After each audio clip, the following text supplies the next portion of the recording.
उष्णतेच्या लाटेनं विदर्भाला चांगलाच तडाखा दिलाय। मार्च महिन्यातच तापमानानं विदर्भात 40 अंश सेल्सिअसचा टप्पा पार केला होता। एप्रिल महिन्यात हा पारा 45 अंश सेल्सिअसच्या जवळ पोहोचला आणि संपूर्ण मे महिना हा तीव्र उष्णतेच्या लाटेत गेलाय। याचा सर्वाधिक फटका विदर्भातील नागपूर, अमरावती जिल्ह्यातील संत्रा उत्पादक शेतकऱ्यांना बसतोय।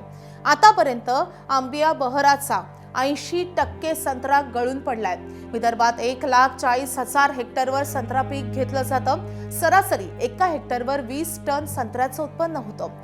तज्ञांच्या मते हेक्टरी 5 लाखाचं नुकसान 7,000 कोटीच्या घरात पोहोचलंय।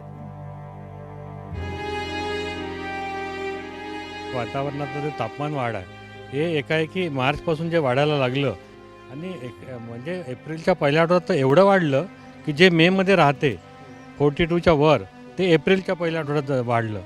त्याच्यामुळं मार्च एंडिंग आणि एप्रिलचा पहिला आठवडा याच्यामध्ये जे काही टेम्परेचर वाढलं त्यामुळं काय झालं की त्यावेळेस संत्र्याचा साईज हा लहान राहतो आणि एकाएकी टेम्परेचर वाढलं तर त्याला शॉक बसतं।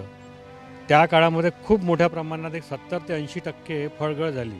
एकाएकी त्याचा जो शॉक बसला टेम्परेचर वाढीचा त्याच्यामुळे मोठं नुकसान यावेळेस विदर्भाच्या संत्रा बागायतदारांना झालं।